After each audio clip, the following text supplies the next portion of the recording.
ठिकाणी उपस्थित सर्व आमदार महोदय, महाराष्ट्र राज्य जुनी पेन्शन संघटनेचे राज्याचे अध्यक्ष वितेशजी खांडेकर, सर्व पदाधिकारी आणि उपस्थित या ठिकाणी सर्व पेन्शन फायटर्स बंधू आणि भगिनींनो, मागील 10 ते 12 वर्षापासून आपण जो संघर्ष करता आहात त्या संघर्षाच्या माध्यमातून जे मिळालं आहे ते त्याचं श्रेय सर्वस्वी तुम्हाला आहे.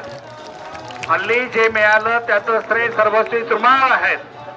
तुमच्या संघर्षाला दाद द्यावी लागेल.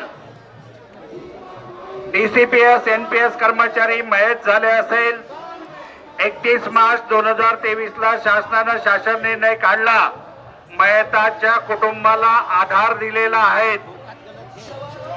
1 नोव्हेंबर 2005 पूर्वी लागले असेल, अधिसूचना जाहिरात झाली असेल, अशा कर्मचाऱ्यांना जुनी पेन्शन योजना लागू झालेली आहे. आपण संघर्ष केला, 7 दिवसाचं आंदोलन केलं.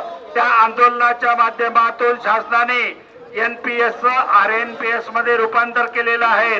तिकडे केंद्राने यूपीएस योजना लागू झालेली आहेत. पण या कुठल्याही योजनेवरती आपण समाधानी नाहीत.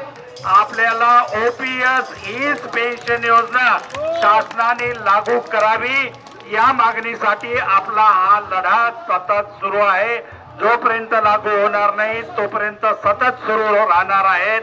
आणि 2023 पूर्वी राज्यकर्ते म्हणत होते की या राज्यातील कर्मचाऱ्यांना जुनी पेन्शन योजना लागू केल्यास राज्य दिवाळखोरीत निघेल. परंतु त्यानंतर शासनाने आपली भाषा बदलवली. पेन्शन देण्याच्या संदर्भात आम्ही सकारात्मक आहोत. काही प्रमाणात, पूर्णपणे नाही, काही प्रमाणात आपण यशस्वी झालेला आहोत. परंतु जोपर्यंत कर्मचाऱ्यांना जुनी पेन्शन योजना मिळत नाही तोपर्यंत हा लढा आपल्याला कायम ठेवायचा आहे.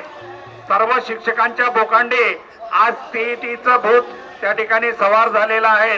टीईटीच्या प्रश्नावरती काल सभागृहात चर्चा करत असताना आम्हा सगळ्यांना बोलू न दिल्यामुळे सभागृहातून आम्ही सभात्याग सुद्धा कालच्या तारखेला केलेला आहे. टीईटी ही पूर्वलक्षी प्रभावाने लागू करू नये. स्टेट गव्हर्नमेंटने 2010 ला